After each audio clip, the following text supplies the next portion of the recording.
Serigne Mboup, directeur général de la SAR. J'écoute Business Mag avec Kalsoumba sur e-radio. Serigne Momar Dieye, directeur de Halogène et président de l'Association sénégalaise pour le développement de l'énergie en Afrique. Donc j'écoute Business Mag avec Kalsoumba sur e-radio 90.3. Docteur Macoumba Diouf, directeur de l'horticulture. J'écoute Business Mag avec Kalsoumba sur e-radio. Je suis juriste spécialisé en gouvernance des ressources extractives. Je suis l'animateur de l'Observatoire national pour le respect des droits humains dans le secteur extractif, membre de la coalition Publiez ce que vous payez Sénégal. J'écoute Business Mag avec Kalsoumba sur la 90.3 e-radio. Guy Couette, président du Centre africain de veille et d'intelligence économique en abrégé CAVI. J'écoute Business Mag sur la 90.3 e-radio, la radio d'ici et d'ailleurs, avec Kalsoumba. Demba Seydi, coordinateur régional Afrique de l'Ouest francophone de Publier ce que vous payez. J'écoute Business Mag sur la 90.3 avec Kalsoumba. Adam Awad, je suis directeur de publication de Financial Afrique. J'écoute Business Mag sur e-radio, la radio d'ici et d'ailleurs, avec Kalsoumba. La Banque de l'Habitat du Sénégal a lancé sur le marché financier régional un emprunt obligataire par appel public à l'épargne en vue de mobiliser 20 milliards de francs CFA. Quels sont les avantages de cette diaspora bond? Comment y souscrire? La cherté des crédits bancaires, une réalité ou une perception? Les institutions financières contribuent-elles assez au financement de l'économie? Les garanties bancaires, un casse-tête? Pour avoir des réponses à toutes ces questions, Business Mag reçoit ce samedi 25 mai 2019 de 11h10 à midi Mamadou Bokarsi, administrateur, directeur général de la Banque de l'Habitat du Sénégal. Business Mag, le rendez-vous du pétrole, du gaz et de toute l'actualité économique sur la 90.3 e-radio avec Kalsoumba.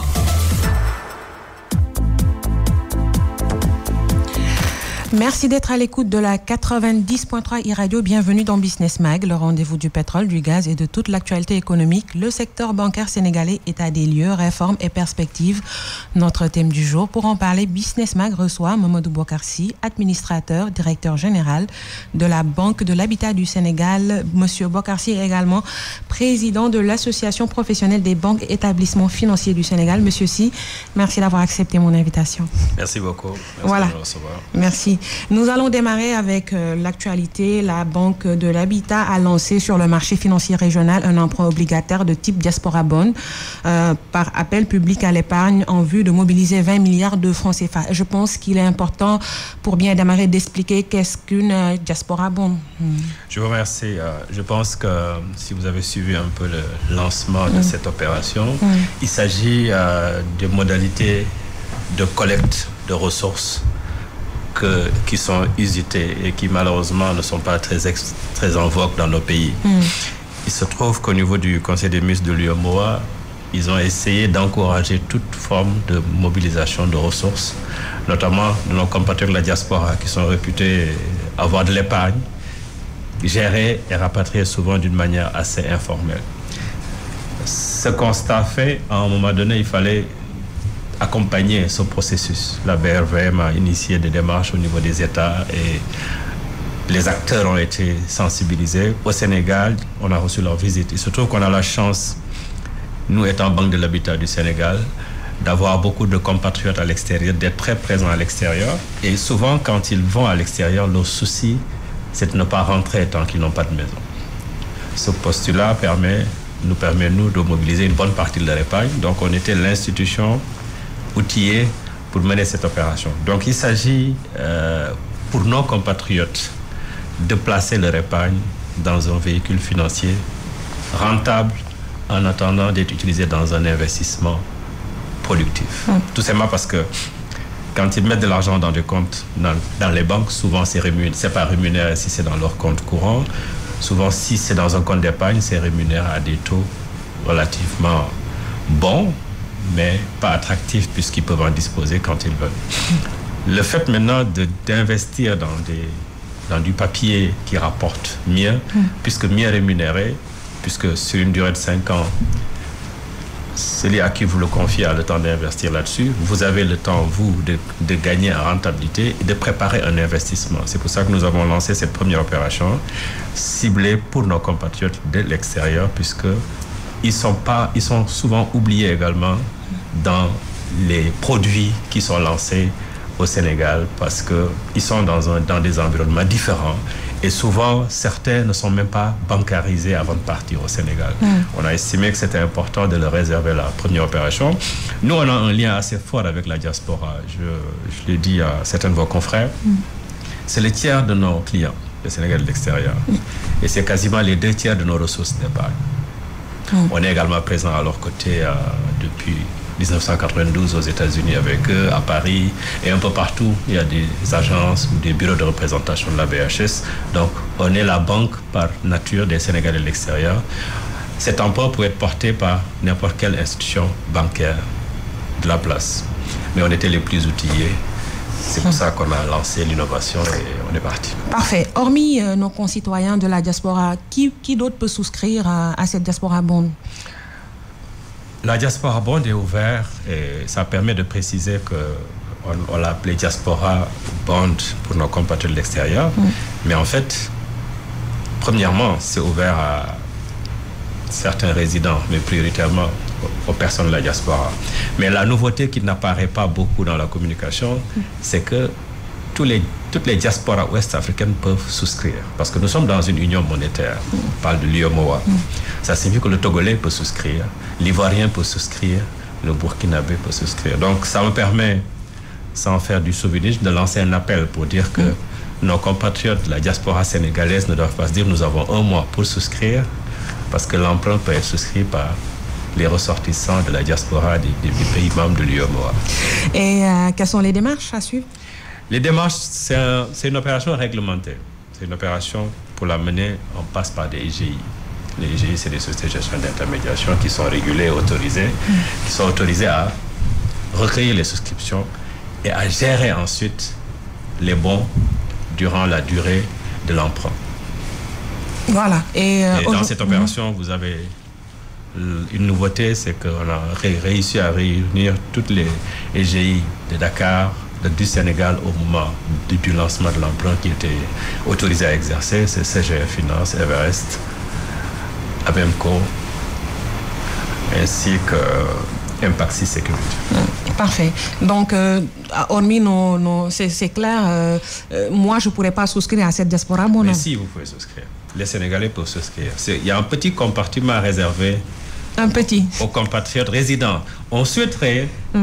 Comment élargir? Que ce soit les Sénégalais de l'extérieur prioritairement, parce qu'ils sont plus loin des services financiers locaux.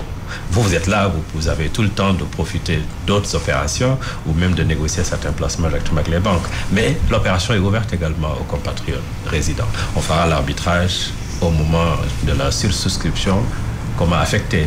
Mais la priorité est donnée aux compatriotes de l'extérieur. Oui, les informations sont claires et nettes. Parfait. Nous allons à présent parler du rapport du rapport Banque et Population, et notre correspondant permanent dans la banlieue, Mamoudou Lamine Fati, a donné la parole à un de nos concitoyens. Nous allons écouter le sujet et revenir.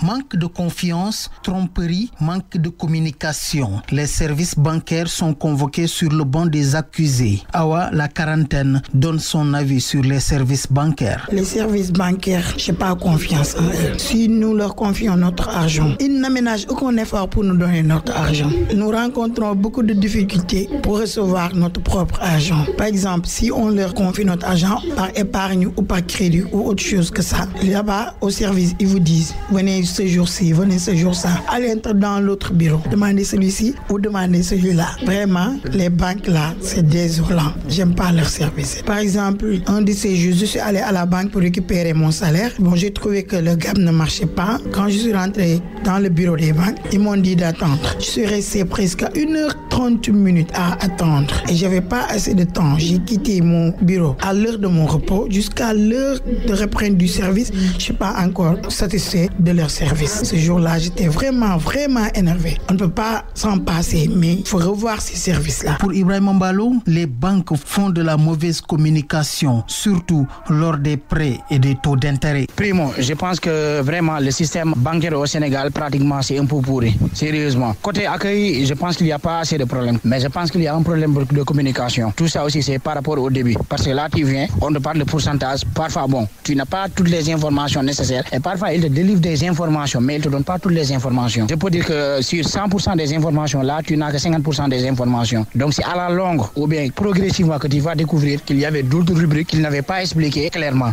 Donc là, franchement, ça cause problème. Sérieusement, ça cause énormément de problèmes. Et par rapport au prêt aussi, c'est idem. Tu peux vraiment avoir besoin d'un prêt. Tu fais toutes les démarches pour l'obtention de ces prêts. Mais parfois, ça prend énormément de temps pour en pouvoir obtenir. Donc ça aussi, vraiment, c'est un autre problème. Sérieusement. Et comme je te l'ai dit, je pense que c'est la communication qui cause problème. Parfois, bon, ils parlent de 7%, mais au flux, là, tu vois carrément qu'ils dépassent largement les 7%. Donc là, vraiment, c'est un problème. C'est un réel problème. Et de ce fait aussi, vraiment, on a remarqué que les gens ont tendance maintenant à migrer vers d'autres banques, croyant vraiment qu'ils vont obtenir de meilleurs services là-bas. À leur grande surprise aussi, franchement, parlant, c'est le chaos total. Donc franchement, je pense que les banques, on doit vraiment revoir le système des banques au Sénégal. Adama est commerçante. Pour elle, les banques doivent revoir leur taux d'intérêt pour les emprunts. Le service est vraiment lent. À part ça, quand ils te donnent de l'argent pour faire du crédit, leur intérêt est beaucoup. Le taux d'intérêt est un peu élevé. 17% et 17%, c'est beaucoup élevé pour faire du crédit. Parce que nous, on prend cet argent-là pour investir quelque part. Et si tu n'as pas d'argent, que tu gagnes quelque chose que tu ne gagnes pas, tu dois payer la banque. Donc 17%, c'est vraiment élevé pour nous. Un bon service d'accueil, mais un mauvais service financier. Les banques sont pointées partout du doigt par les usagers qui fustigent certains services, surtout la communication autour des taux d'intérêt. Guédiouaï Mamadou Lamine Fati, iRadio.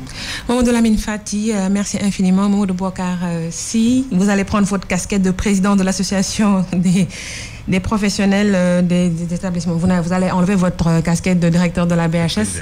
Vous avez bien écouté l'élément. On va commencer par la cherté des crédits bancaires avec des taux souvent jugés exorbitants.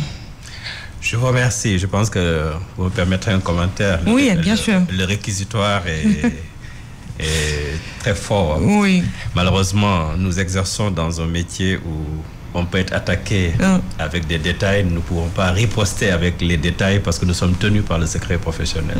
Donc, en général, c'est une relation de confiance entre le banquier et le client, unique, duplicable par moment, en apparence, qui fait que, bon, on entend plus ceux qui se plaignent que ceux qui sont contents. Mais notre rôle, au niveau de l'APB et au niveau également des autorités de la Banque centrale, c'est de réduire cette mauvaise perception. Je suis convaincu que c'est une perception. Maintenant, je ne suis pas en train de dire également qu'il n'y a pas de problème dans les banques, puisque quand on va chercher de l'argent, il y a un moment où on n'est pas assez attentif à ce qu'on lit, mais une fois qu'on le reçoit et qu'il s'agit de payer, c'est là qu'on se rend compte qu'on n'a pas lu tout ce qu'on nous a donné. Faudrait-il pas accompagner nos concitoyens avant de signer? Faudrait-il pas mettre un dispositif leur permettre de bien lire? Souvent. Je vais peut-être revenir sur les taux, puisque c'est l'objet de votre première question, pour dire que le débat sur les taux, c'est un mauvais procès qui est fait aux banques, comparativement. Tout simplement parce que nous avons la chance quand même d'être dans ce métier depuis un certain nombre d'années. Quand on venait d'entrer, les taux des banques oscillaient autour de 12-14%. Aujourd'hui, les banques sont dans une fourchette de 5,5 à 9 en matière immobilière. Pour les crédits conso, ça peut aller jusqu'à 10. Je pense que les taux qui sont annoncés de 17-18% renferment également les taux appliqués par la microfinance. Oui. On n'a pas la même structure de taux. On n'a pas la même structure de ressources. Deuxièmement, je réponds à cette question à l'aise, tout simplement parce qu'aujourd'hui, la Banque centrale impose au niveau des rémunérations minimales de l'épargne des compatriotes. Si vous avez l'argent dans un taux, dans un compte d'épargne aujourd'hui, vous avez d'office 3,5. On parle des diaspora bonds, on parle de vous rémunérer à 6,25. C'est un exemple qui permet de dire que si on doit prêter de l'argent, on doit prêter en deçà du taux auquel on rémunère les ressources qu'on prend sur le marché. Madame, si vous venez déposer de l'argent chez nous, vous négociez un taux, vous allez chercher à avoir le taux le plus élevé. C'est cet argent que les banques vont utiliser pour prêter. Et au même moment, on nous demande d'avoir des agences bancaires dans le coin le plus reculé du Sénégal. D'avoir des guichets automatiques de banque qui fonctionnent 24 heures sur 24, qui sont approvisionnés, qui sont secourus en électricité, qui sont gardés.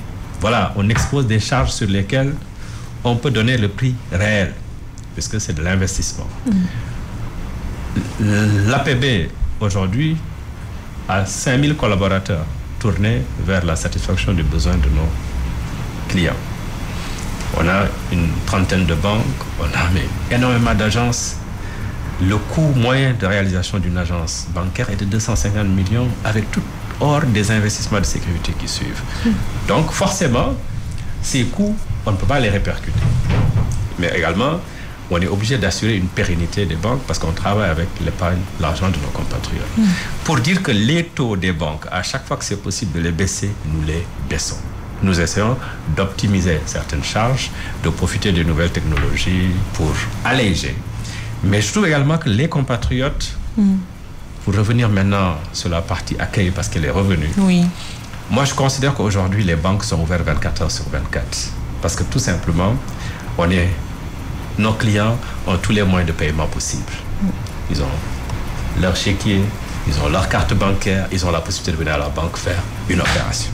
Ça veut dire qu'aujourd'hui, moi, je peux aller voir ma banque à minuit, juste avant de me coucher. Je peux aller dans un guichet automatique de la banque, faire mon opération et rentrer. Mais justement, on va... Je vais revenir là-dessus. C'est pour vous expliquer que il y a des habitudes d'aller à la banque, nous tous au même moment, et d'utiliser beaucoup la manipulation, alors qu'il y a des instruments de paiement aujourd'hui qui permettent de vous remettre un chèque quand je dois de l'argent ou quand je dois acheter quelque chose, ou bien de vous faire un virement.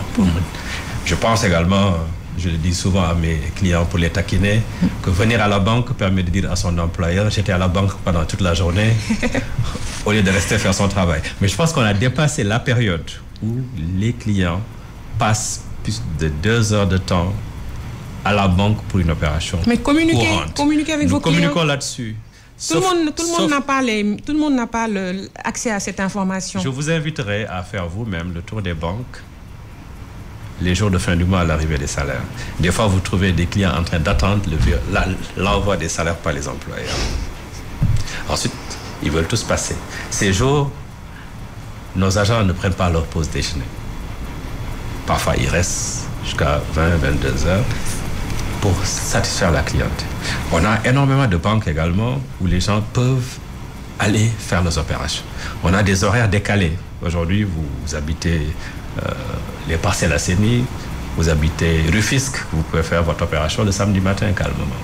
Si la fin du mois tombe au vendredi, mais samedi matin calmement après votre sport, vous allez faire votre opération bancaire. On a les banques, parce que là je prends la casquette de l'APB, on a tellement voulu banaliser les opérations bancaires qu'il y a un contre-coup. Parce qu'on dit, vous pouvez faire votre opération dans n'importe quelle agence d'une banque. Souvent, moi, je peux décider de m'arrêter à Sandaga, à l'agence de Sandaga d'un confrère, alors que mon conseiller clientèle, je l'ai choisi dans une autre banque. Et quels sont les contre-coups? Les contre-coups, c'est que si je viens pour faire une opération ponctuelle, elle peut être assurée. Mais si je viens pour suivre un dossier de crédit, je suis obligé d'aller vers mon interlocuteur affecté. Vous êtes d'accord avec moi? Oui. Ça me permet également de parler de l'accueil quand on a des dossiers de crédit. Vous savez, j'ai l'habitude de dire que quand on va voir son banquier pour un crédit, son médecin ou son avocat, on est dans des situations où ce qui prime, c'est que le problème soit réglé. On donne des explications. On a nos sites qui donnent les conditions générales. On remet des contrats avant même de remettre l'argent. On remet un ensemble de choses. J'ai l'impression que nos compatriotes font le focus uniquement sur quand est-ce que j'aurai l'argent. Vous avez... Oui. On parle des frais également. Je vais y revenir.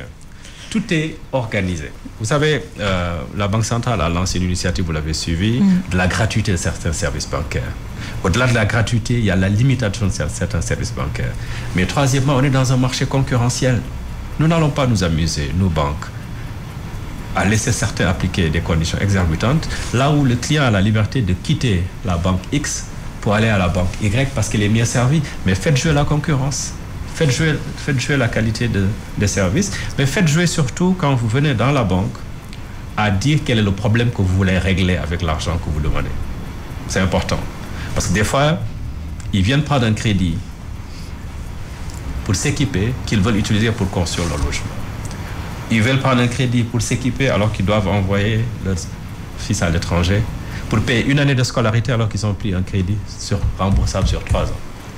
Quitte si leur fils passe en classe supérieure. C'est un ensemble de choses. Le banquier, c'est d'abord un conseiller. Vous venez, vous le voyez, vous dites, voilà le problème que je veux régler.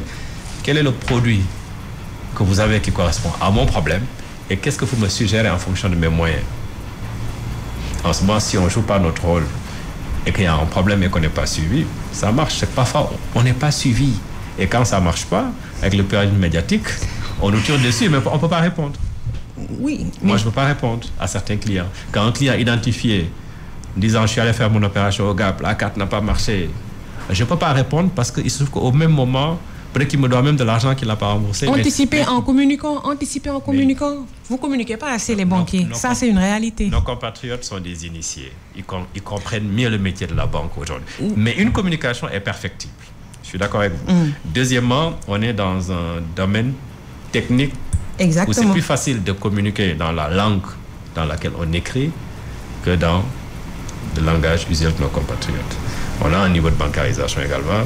Bon, l'éducation financière avance. Les banques organisent maintenant des journées portes ouvertes, ce qui ne se passait pas. Oui. Me voilà en face de vous en tant que président de l'APB. Ça ne se passait pas. Oui. Donc, reconnaissez quand même que... Mais il y a beaucoup de choses à changer quand même. On ne peut pas... Tout à l'heure, excusez-moi de vous couper la parole, tout à l'heure, vous avez dit que vous avez un site, beaucoup de nos concitoyens sont vos clients, ils ne savent pas lire. Vous leur donnez des documents à signer, beaucoup de nos concitoyens sont vos clients, ils ne savent pas lire. Que faudrait-il faire? Je pense que nos compatriotes... Ils signent des documents... C'est pas qu'ils ne savent pas lire. Ils ont un intérêt. C'est les analphabètes. Ils ont un intérêt... Vous avez des clients analphabètes. Les clients analphabètes dans les banques font l'objet d'une assistance juridique. Quand un client dit qu'il est analphabète, on n'a pas... Est-ce qu'ils disent qu'ils sont... Je veux dire, aujourd'hui, nous-mêmes, quand le client nous dit « je ne sais pas signer » ou « je suis analphabète », là, on est dans du droit. C'est la loi qui dit comment assister ce client. Est-ce que toutes les institutions appliquent la loi? Il l'applique parce que si on ne l'applique pas, en cas de casse, mais on est attrait. Mais quand un client ne veut pas dire qu'il ne comprend pas ou qu'il ne sait pas lire, parce qu'il le dit, il se dit peut-être qu'il n'aura pas le crédit et que son problème est urgent, qu'est-ce que je peux faire moi en tant que banque? Mais quand je sais que mon client est illettré, de l'ouverture du compte jusqu'à toute la coopération avec la banque, ces activités sont régulées. Adaptez-vous à ce type de client. On s'adapte. Moi, je parle au nom de l'APB. Je ne suis pas habilité à vous dire, moi, comment je fais. Parce que moi, c'est beaucoup plus simple. Quand je prête, c'est pour acheter une maison, il y a l'intervention d'un notaire. Mais pour les actes courants, prendre un petit crédit pour acheter une télé, pour acheter une voiture, c'est des opérations courantes. Je suis convaincu que mes collègues étant des professionnels, l'activité de crédit est régulée. On est contrôlé.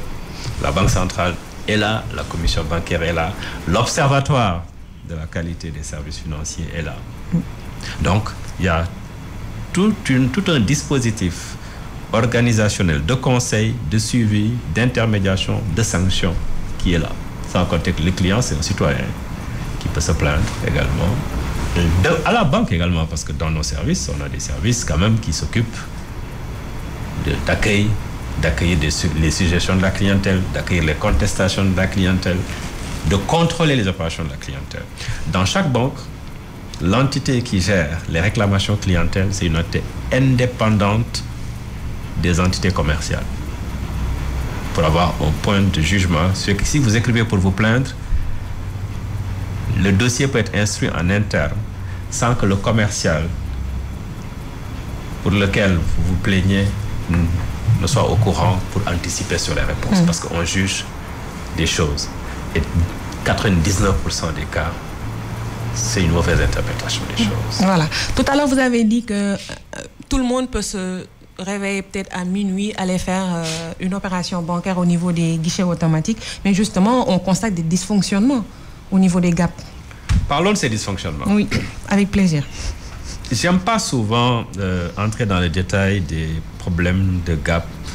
Mais c'est important pour nous. En général, parce que ça revient à expliquer les différentes raisons pour lesquelles un GAP peut ne pas fonctionner. Et chacun peut se dire que la banque tire sur nous. Mis à part les problèmes qui peuvent survenir au niveau de la banque, parce que je ne suis pas en train de dire également qu'on n'a pas de responsabilité. Je ne dis pas ça. Vous pouvez avoir des problèmes liés à la carte elle-même. On a des compatriotes parfois qui, malgré les messages qu'ils reçoivent, disons que leur carte est arrivée à expiration, de venir chercher la nouvelle carte, se présentent, mettent leur carte, elle ne marche pas, insistent, elle ne marche pas, pour se rendre compte qu'elle est arrivée à échéance et qu'il n'a pas regardé, qu'il allait regarder son courrier. Ça, c'est la communication améliorée. On envoie des SMS, on fait un ensemble de choses. Nos compatriotes également mettent leur carte à côté de leur téléphone. Vous savez que ça démagnétise une carte. Nos compatriotes vont jusqu'à donner leur carte bancaire à leurs vigiles, à leurs amis pour dire allez me retirer de l'argent à la banque en leur donnant leur code qu'ils peuvent oublier. Eux-mêmes, ils peuvent se perdre entre le code du téléphone, le code de la carte, les autres codes. C'est des raisons objectives. Il peut arriver également que dans les périodes de forte affluence, à la fin du mois, que l'approvisionnement des GAP puisse faire de telle sorte que c'est tellement fréquenté qu'à un moment donné qu'il faut arrêter le GAP pour le recharger. Il peut également avoir une discontinuité dans l'alimentation en électricité du GAP, bien que tous les GAP sont secourus. Maintenant, on est dans un service mais automatisé qui fait appel à beaucoup de technologies. Il peut vous arriver de perdre votre réseau de téléphone. Aujourd'hui, beaucoup des GAP fonctionnent également avec une liaison qui peut par moment avoir des dysfonctionnements. Mais dans toutes les banques, vous avez un personnel H24 chargé de surveiller que tous les GAP marchent. Aujourd'hui, la personne qui s'occupe des GAP chez nous, il est chez lui, il a son ordinateur, il peut savoir à distance si tous les GAP marchent et quel est le GAP qu'il faut aller secourir. Et on s'est arrangé maintenant pour chaque point à avoir deux ou trois GAP pour que tous les GAP ne s'arrêtent pas en même temps. Le temps qu'on n'est pas. Maintenant, c'est un service dans tous les pays du monde. Dans tous les pays du monde. Il vous arrive d'aller en mission, de vouloir faire une opération dans une banque, votre carte ne marche pas. Mais si vous voulez faire à Paris une opération sur un guichet d'une banque française pour tirer de l'argent sur une banque sénégalaise, même les problèmes de connexion dans ce pays pour vous empêcher de prendre votre argent et pourtant vous allez tirer sur votre banque. Quand moi je prends ma carte, je vais tirer avec ma carte BHS de l'argent chez un confrère, je peux ne pas pouvoir le faire et je peux tirer sur le confrère. Et vice versa. On va améliorer les choses. C'est de la nouveauté, les gars. Mais honnêtement, on a fait partie quand même d'un pays qui a un des meilleurs réseaux de téléphonie. Mais c'est toujours bien d'expliquer aux clients. Tout ce qui tourne autour de la téléphonie et des réseaux de télécom, les GAP en font partie, c'est perfectible.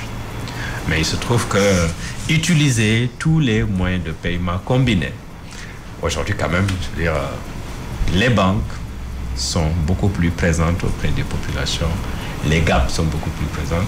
Nous, on reçoit des courriers de gens qui nous disent « Oui, j'aimerais que vous vous installez à... » Je ne vais pas le citer, dans un coin perdu. Je veux bien, mais si je dois déplacer de la logistique pour quelques clients qui au même moment vont faire leurs opérations à côté de leur lieu de travail alors qu'ils rentrent dans un endroit où ils m'ont demandé d'ouvrir une banque qu'ils n'utilisent que le week-end, j'ai un problème. Aujourd'hui, il y a quelques années, on n'ouvrait pas le samedi. Maintenant, les banques ouvrent le samedi pour tenir compte du temps de présence que les gens doivent avoir. Les banques sont très fréquentées et c'est peut-être le dernier point sur lequel je voulais insister. Les clients viennent faire leurs opérations aux heures de pause souvent également. Imaginez-vous, nos agents ne prennent pas leur pause. Et s'ils veulent faire une pause décalée à 15h, les clients qui viennent à 15h, une lettre tout de suite, on est venu faire une opération, il n'y avait personne. Mais bon, on gère également des hommes. Vous êtes d'accord avec moi? On va améliorer ce qui peut l'être. Oui. Et honnêtement, au niveau de l'APB, on est en train de voir, nous apprêtons à organiser des journées portes ouvertes pour aller vers le public. On le fera dans une place accessible à tout le monde. Place de l'Obélix, monument, pour que tout le monde soit là pour poser toutes sortes de questions. Tout type de clients. Je vous assure, la quasi-totalité de nos clients sont satisfaits. Vous aurez toujours une personne qui peut parler, qui peut tomber sur un vrai problème et qui peut nous créer un risque de réputation. Mais un problème à ne pas négliger aussi. Nous ne le négligeons pas. Mais dans ce problème, si on regarde la responsabilité, je dis souvent qu'elle est partagée. Je dis aux équipes, même si tout est dans la communication que nous donnons aux clients, on insiste. Nos compatriotes lisent après. Mais s'ils reviennent, on leur pose des questions. Mais en général, ils reviennent toujours trop tard. On leur donne même la possibilité, quand on leur prête quelque chose et que leur situation évoluent d'une manière défavorable, ponctuellement, on donne la possibilité de revoir les choses. Je vous donne un exemple. On peut avoir un client qui rembourse un crédit normalement, qui a un emploi normal, qui, je ne le souhaite pas, un accident de travail qui dure plus longtemps. Au-delà d'un certain délai, la caisse districtuelle qui prend en charge. Et ce n'est pas forcément toute l'intégralité du système. Il nous arrive de revoir les conditions le temps de ça. Donc, on fait quand même des choses inconnues. Mais nous ne pouvons pas passer tout notre temps dans les médias parce que la communication ne se délègue pas. On a beau avoir des services de communication. On a beau avoir des services de communication. C'est des spécialistes de la communication, mais ce n'est pas des spécialistes de la banque. Dans nos institutions, dès que vous entrez maintenant, vous avez un guichet accueil-orientation qui vous envoie vers des conseillers. L'appel que je voudrais lancer, les médias, les clients mécontents, avant de prendre le micro, entrez dans la banque, allez au service de communication. Mais nous sommes des clients de la banque. Si vous n'avez pas de satisfaction, vous pouvez... On peut même vous accompagner à la radio pour vous plaindre. Moi qui vous parle, je suis une cliente de la banque. Vous avez accès à des services de communication. Moi, aujourd'hui, vous venez à la banque vous plaindre. Dans les 5 minutes qui suivent, un chef de département vous recevra, un directeur vous recevra ou le directeur général vous recevra. Parce qu'on est là pour ça. Parce que c'est plus facile de prendre en charge un client légèrement mécontent que d'attendre qu'il se plaigne. Voilà, je rappelle aux auditeurs que vous écoutez Business Mag, le rendez-vous du pétrole, du gaz et de toute l'actualité économique. Mamadou Bokarsi, directeur général de la Banque de l'Habitat du Sénégal, notre invité. Il est également le président de l'Association des professionnels des banques et établissements du Sénégal. Nous allons parler de la thésaurisation aussi. Est-ce que vous subissez, vous, les institutions bancaires, les effets néfastes de la thésaurisation, qu'on va dire qui est un peu culturelle? C'est une question importante. Je pense que c'est les compatriotes plutôt qui courent de gros risques en thésaurisant. Mais c'est une manne financière qui vous échappe aussi. Pour nous, elle nous échappe. On s'en plaint plutôt parce que parfois, il y a de la destruction de monnaie et c'est dommage. Vous savez, il y a des phénomènes récurrents. Vous vous rappelez, sur les allées Pape-Guéfal, il y a quelques années, les vendeurs de pneus ont eu un incendie et ils n'ont pas eu le temps de sauver toutes les recettes qu'ils mettaient à l'intérieur des pneus à vendre. C'est des centaines de millions qui partent. Mais vous avez besoin aussi de ces millions. Les marchés qui brûlent, c'est des recettes parfois de plusieurs jours. Qui est d'actualité. L'appel à lancer, c'est qu'ils ont la possibilité de sécuriser cet argent dans les banques. Nous allons en profiter puisque c'est des ressources pour l'économie. Mais ils vont en profiter également. Vous savez pourquoi? Ils se plaignent qu'on ne leur prête pas, qu'on ne leur fait pas confiance. Nous avons des compatriotes qui travaillent, qui gagnent de l'argent, mais qui n'ont pas de bulletin de salaire, qui n'ont pas d'état financier, on ne peut pas mesurer leur activité. Si un vendeur de pneus venait verser chaque semaine les 20 millions qu'il gagne dans son compte bancaire, le jour où il me demandera un crédit, où il dit qu'il peut payer 20 millions par mois, je vais lui prêter parce que j'ai regardé son compte. Sans garantie. Mais la garantie, c'est l'activité qu'il me donne. Est-ce que toutes les institutions financières ont cet état d'esprit? Affirmatif. Parce que la garantie, il faut que les gens notent que... C'est un problème. Elle est faite vraiment en dernier recours quand ça ne marche pas. On regarde d'abord la capacité du client à payer. Si en regardant son activité, on se rend compte qu'il n'a pas le flux de revenus pour payer, même s'il a la meilleure garantie, on ne doit pas lui prêter. Et ce qui est normal. Si en plus l'activité qu'il veut développer, il n'est pas outillé pour le faire, il n'a aucune visibilité, on ne doit pas le prêter. Ou en tout cas, on doit lui prêter un montant compatible avec sa capacité à travailler. La garantie, c'est fait pour quand rien ne marche.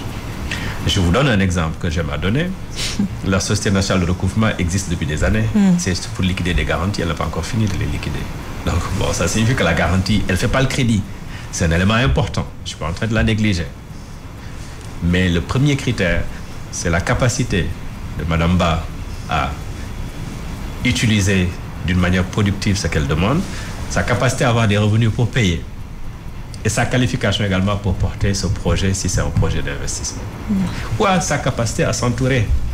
Parce qu'on a quand même on peut créer sa société, s'entourer de compétences pour investir. Mais je pense que tout ça, avec la mise en place des structures d'encadrement qui sont créées, nos compatriotes sont en train de se documenter pour nous considérer comme ce que nous sommes, des Sénégalais comme eux qui sont là. Là où on va aller voir l'instituteur pour qu'il vous aide à apprendre, le médecin pour vous soigner. Nous, on vous aide à sécuriser votre épargne et à vous accompagner quand vous avez un investissement. Les services bancaires... On n'est pas des ennemis. C'est clair de le préciser. Nos concitoyens encore qui sont en zone rurale ont accès difficilement aux services bancaires. Le mobile banking, une solution? Le mobile banking peut être une solution pour des opérations courantes. Oui. Envoyer, dépenser, payer. Je ne veux pas donner l'impression d'avoir la frilosité parce qu'il y a les compagnies de téléphonie qui arrivent et qu'on en parle. Oui. Mais je pense que le mobile banking, c'est un médium. C'est un moyen. Il ne remplacera jamais le face-à-face que vous pouvez avoir avec un banquier. Mais il peut vous aider quand même. Il peut aider parce qu'aujourd'hui, nous, on est quand même... il y a les applications. Un élément du dispositif. Oui. Aujourd'hui, moi, je peux avoir un système pour toucher certains de mes clients en termes d'information en utilisant les SMS et autres. Mais ça remplace le courrier, les lettres, les déplacements. Mais à un moment donné, ça peut permettre de prendre le rendez-vous. Le mobile banking, aujourd'hui, règle beaucoup de choses. C'est comme cette interview aujourd'hui, j'aurais pu la faire de la maison. Donc, il aurait... Nous sommes dans un monde connecté. Un monde connecté. Mais je dis, il ne faut pas qu'on en fasse plus que ce qu'il n'est. Un moyen qui doit participer au développement de certains services bancaires. Mais à un moment donné, pour acheter une maison, on ne peut pas le faire via un mobile. Parce qu'il y a l'intervention d'une banque, il y a l'intervention d'un notaire, l'intervention d'un acheteur et d'un vendeur. Pour aller financer une campagne agricole, parce que là également je prends ma casquette d'APB, on ne peut pas tout faire via un mobile. On ne peut pas utiliser le mobile pour prendre le rendez-vous, pour déposer une caution, mais il va falloir se déplacer à un moment donné pour traiter du dossier. Mais rassurez-vous, là, les banques sont dans le processus. Toutes les banques ont entamé une digitalisation, l'utilisation du mobile, mais c'est pour faciliter les communications avec la clientèle. Les récriminations dont vous nous avez données là, le mobile peut nous aider à Ce sont les clients qui l'ont donné. Non, ça peut nous aider à communiquer avec eux. Sûr, ça peut nous aider. Aujourd'hui, si vous venez faire une opération à la banque, vous recevez un SMS pour vous dire que vous avez fait une opération de temps. Si ce n'est pas vous et que c'est quelqu'un qui a fraudé avec votre carte, vous pouvez réagir. Parce qu'on peut voler votre carte, mais on peut vous laisser votre mobile et si on fait une opération avec, parce que vous avez donné votre code à quelqu'un un jour par confiance, au moins vous avez une alerte. Donc, vous savez que le mobile ne peut pas nous faire peur, on l'utilise également. Voilà, nous allons continuer de parler d'Internet. Nous sommes dans un monde connecté, on le sait, il y a la cybercriminalité aussi. Est-ce qu'aujourd'hui, les banques sénégalaises font face à un défi de cybercriminalité? Si je vous dis qu'il n'y a pas de risque, je ne serais pas sérieux. On est outillés. On est outillés. Et heureusement également que nous sommes dans un dispositif d'accompagnement. On a un État assez outillé, une police assez outillée. La plupart du temps, d'ailleurs, quand vous entendez parler des attaques de cybercriminalité, c'est à la police ou devant le juge que vous en entendez parler. Donc forcément, les banques ont contrecarré, ont alerté, ont géré les dysfonctionnements et ont porté plainte. C'est une fois que la plainte est annoncée que ça sort dans les médias, parce que le voleur par nature ne va pas aller dans la presse pour dire qu'il va voler. Celui à qui on a volé va aller d'abord à la police avant de le dire. Bon, maintenant, plus la technologie avance, plus les moyens de riposte se développent. Aujourd'hui, au début de l'informatique, personne ne connaissait le jeu des antivirus parce que bon, on était sécurisé. Mais plus on est attaqué, plus on se protège. Mais aujourd'hui, on a une problématique prise en charge par l'APB, prise en charge par chaque banque d'abord, prise en charge par la Banque centrale également. Et et c'est le lieu de féliciter notre police, on a une police mais très outillée par des hommes et des femmes non médiatiques forcément, parce que quand on travaille dans la sécurité, on ne doit pas être reconnu. Donc, c'est pour dire qu'on est protégé, mais on n'est jamais protégé à 100%. Le risque, il est permanent. Le risque, il est permanent. Et c'est dans toutes les activités. Ce n'est pas uniquement dans la banque, mais comme... Mais vous faites des efforts quand même pour... On fait des efforts pour demander à nos compatriotes d'être très prudents, de changer leur mot de passe, de ne pas donner leur mot de passe, de le déchirer dès qu'ils en prennent connaissance. Mais bon, je ne peux pas commenter pourquoi ils ne le font pas. Chacun a ses raisons. L'importance de l'éducation financière, encore une fois. On éduque, mais vous savez, on éduque, mais vous savez, on a beau, même à l'école où on passe parfois plus de 20 ans à étudier, c'est pas tout qu'on restitue ou tout qu'on a envie de restituer. C'est vrai. Vous êtes d'accord avec moi? Oui, je suis d'accord. Mais on n'arrêtera pas d'éduquer. Oui, il ne faut jamais arrêter d'éduquer. On va parler de l'escroquerie, l'abus de confiance, les détournements, des cas récurrents dans le milieu bancaire. Je ne vais pas chercher loin. Avec la BHS, le cas des 100 millions de francs CFA détournés, Banque Atlantique avec 9 milliards de francs détournés. Quelles sont les solutions? Je ne sais pas si je dois répondre à cette question parce que ça va avec l'activité qu'on mène. Je vais parler tout à l'heure de sécurité. Oui, justement, c'est pour cela que je l'ai posé. Elle est permanente. Mais ça, c'est un cas, c'est des cas... Oui, mais je vais en parler. Hein. Je ne veux pas faire dans une langue de bois parce que, premièrement, quand le détournement a eu lieu, c'est les services de contrôle interne qui l'ont découvert. Oui. On est allé stopper, arrêter, amener devant la loi, c'est là qu'on a commencé à en parler. Et vous savez, je vais répondre en un mot. Dans toute activité, il y a le risque externe et il y a un risque interne qui est incommensurable.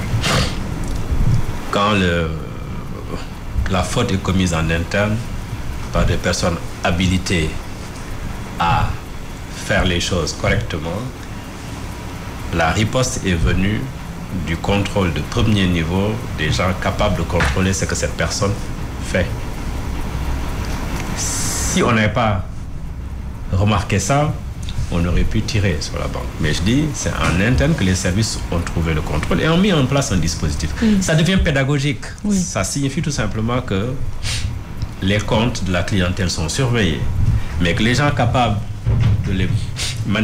qui sont payés pour les mouvementer dans certaines règles font autre chose, c'est toujours plus difficile de contrôler un voleur qui est dans la maison. Mais je dois vous dire également que parfois c'est des opérations mais faites d'une manière tellement vraisemblable qu'il faut briser la chaîne de complicité. Je ne voulais pas entrer dans les détails de cette opération parce qu'elle est pendante, mais c'est pour vous dire que vous avez cité des montants. Même si c'est 1 million, c'est trop. Oui. Parce que celui qui peut prendre 1 million peut cumuler jusqu'à ce que ça fasse des milliards. Le dispositif d'alerte, il est permanent. Ce qu'on appelle dans notre jargon le contrôle permanent. C'est-à-dire que toute opération en fin de journée est contrôlée. Ça peut être l'épicier qui prend un billet de 10 000 francs avant de donner au client 100 000 qui ne contrôle pas, qui revient se plaindre. Ça peut être également le caissier, mais ça peut être également le client qui n'a pas compté, qui a dépensé, qui est revenu dire je n'ai reçu que 110 000 au lieu de 100 000. Bon, je ne suis pas en train de dire que ce n'est pas forcément pas parfois là où on le pense. Voilà, nous allons... Je préfère clôturer ce sujet parce qu'on ne pourra pas aller dans les exemples des détails parce que vous êtes tenu par le secret. C'est notre métier, on est tenu par le secret. Et le dossier est pendant. Et le fait que le dossier soit pendant. Voilà, on vous le concède. Merci. On vous le concède. Nous allons parler des blanchiments de capitaux. Donc, selon une estimation de l'Organisation des Nations Unies, les produits d'activité criminelle blanchis chaque année représentent entre 2% à 5% du PIB mondial, soit 1600 voire 4000 milliards de dollars par an, un manque à gagner. La responsabilité des institutions bancaires dans tout cela? Nous, c'est tout un système global de responsabilité. Nous, notre rôle, c'est quand Mme Oumou Kalsoum vient déposer 100 millions dans son compte en liquide, je dois regarder est-ce que c'est compatible avec son activité, ses revenus et surtout l'historique bancaire qu'il a avec moi. Si je ne vérifie pas et que je prends, je suis complice. Si je rejette, peut-être que Mme Ba va prendre son micro pour dire que les banques, on ne peut pas garder notre argent. Bon voilà, donc vous voyez le dilemme. Deuxièmement, si également on veut acheter des choses et qu'on veut payer sur certains montants, on doit regarder l'origine. Troisièmement également, il y a des montants, si vous les mettez quelque part, même si moi je les prends et que le doute subsiste, je dois faire une déclaration de soupçon. Pour dire que madame telle a versé, voilà les informations qu'elle m'a données, vérifier. Et à partir d'un certain montant, que je le veuille ou pas, je suis tenu de déclarer. Parce que c'est des opérations remarquables. Par contre, si vous venez me dire, j'ai vendu un bien que j'avais, voilà l'argent que je veux verser, vous m'amenez l'acte de vente, notarié et tout, c'est une opération claire. Maintenant, vous savez, les délinquants financiers, ils ont fait les mêmes écoles que les banquiers et que tout le monde. Donc, ils savent où passer. Bon, mais en général, également, c'est en toute bonne foi qu'on remet à nos compatriotes des sommes en disant, voilà, on va acheter ceci. Ils peuvent être complices eux-mêmes d'opérations de blanchiment sans ça. Voilà. C'est pour ça qu'il faut être prudent. Oui, il faut être prudent. Il faut réduire la circulation de l'argent. C'est un enjeu de taille. Tel que ça se fait dans nos pays. Oui. Et favoriser les moyens de paiement. Oui, encore une fois, l'éducation financière interpellée, c'est des habitudes, c'est des vieilles habitudes. On va vous mettre à contribution pour nous aider à vulgariser les bonnes pratiques. Volontiers. L'État du Sénégal a lancé un programme de construction de 100 000 logements sociaux subventionnés. La BHS assure la construction. Comment faire pour bénéficier d'un logement et la procédure à faire? Alors, j'adore votre question parce que vous avez dit la BHS va construire. Ça me permet de lever une équivoque qui est très installée dans l'imaginaire de nos compatriotes. La BHS ne construit pas. La BHS finance les promoteurs publics, privés, coopératifs et les particuliers qui construisent. Et en même temps, on finance les compatriotes, les particuliers ou les résidents chez nous pour acheter. Donc, on s'occupe du financement. Maintenant, on est doté de services techniques capables de suivre des projets de construction. C'est ça qui fait que quand on parle de banque de l'habitat, les gens ont l'impression que nous, on construit et on donne. On ne construit pas, on ne vend pas de terrain, on ne décide pas de quel terrain construire, on n'autorise pas. Chacun fait son rôle. Nous, on est un bailleur de fonds, on est une banque qui prête, qui est spécialisée par contre dans le financement du logement social. C'est pour ça qu'il est important de communiquer, parce que tout le monde pense que la BHS construit. Alors, et je fais exprès de vous glisser cette question. Mais merci, c'est pour ça que je dis, j'ai sauté là-dessus. Ça fait, je le répète tout le temps, à chaque fois je le répète. Mais bon, les générations se renouvellent, donc on va renouveler la communication et les mises en garde. Ce qui est important maintenant, pour revenir au programme des 100 000 logements, je pense qu'on est dans un pays où les besoins en logement sont importants. Le chiffre n'est pas sorti comme ça, il est parti de l'évaluation des besoins de nos compatriotes pour se loger. Il est sorti également après d'autres phases qui ont été initiées. En 2012, il y a eu une accélération, on a lancé le pôle urbain de Diamniadio, puis ce qui sera suivi de Lac Rose et d'autres pôles urbains où le chef de l'État avait dit on va aller sur 50 000 logements par an. Il faut accélérer. Décider de 100 000 logements sur ces 5 prochaines années. Le dispositif est en train d'être pris parce que le processus du logement, c'est plusieurs acteurs. C'est l'État à travers les questions foncières et fiscales.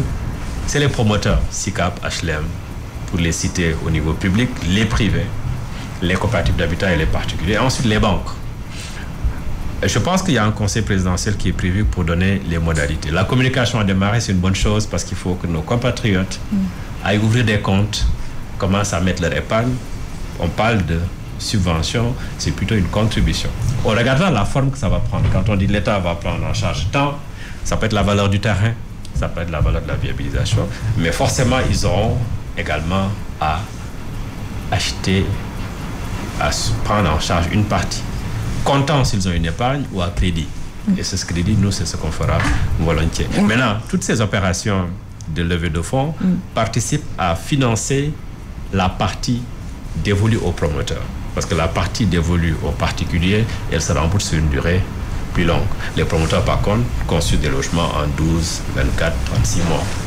Donc, ça permet également de rebondir sur la question qui est revenue sur comment on peut construire, comment on peut avoir des bonds sur 5 ans et payer des logements sur 20 ans. C'est pas lié. On est à 3 minutes du journal. La dernière partie de Business Mag, mon fameux quiz. Redouté. L'exercice auquel tous mes invités sont obligés de le faire. On va y aller rapidement. Vous êtes prêts? Ouais. On y va. Quelle est la monnaie du Ghana? Première question. Le CEDI. Super, 1 point. La monnaie de Madagascar. Je passe. L'Ariari. Voilà. Quel est le premier pays producteur de bauxite à l'échelle continentale? La Guinée. Super. À l'échelle mondiale, l'Australie. 2 mauvaises questions. 2 mauvaises réponses. Et le FMI compte combien de pays membres? Effet Ramadan, je vous comprends. Effet Ramadan, ouais. Bon, puisque vous n'avez pas voulu m'aider dans les questions. Non, c'est l'éthique. Il y a l'éthique. J'ai mon éthique, il faut que je garde mon éthique quand même. 189 États membres. Date de création de l'institution de Bretton Woods, l'FMI. 44 après la guerre, 45. Parfait. L'effet Ramadan, ça a tenu un peu. Mais au moins, ça s'est tenu 45. Qui est à la tête de l'institution? Comment elle s'appelle? L'FMI. Oui. Le siège. On s'arrête avant que le siège, dernière question. Washington. Super. Je rappelle que Mamadou Bouakar Si était l'invité de Business Mag. Dans un instant, la grande édition de midi, de midi 15, le 12h, présentée par Antoine Diouf. À la technique, Biran Sissé, Pera Sagna était à la réalisation. Encore merci infiniment d'avoir accepté mon invitation. Je vous remercie, Bamba. Merci. Et revenez quand vous voulez. Je salue surtout votre perspicacité. Merci. Venant de vous, merci vraiment. Merci. Merci.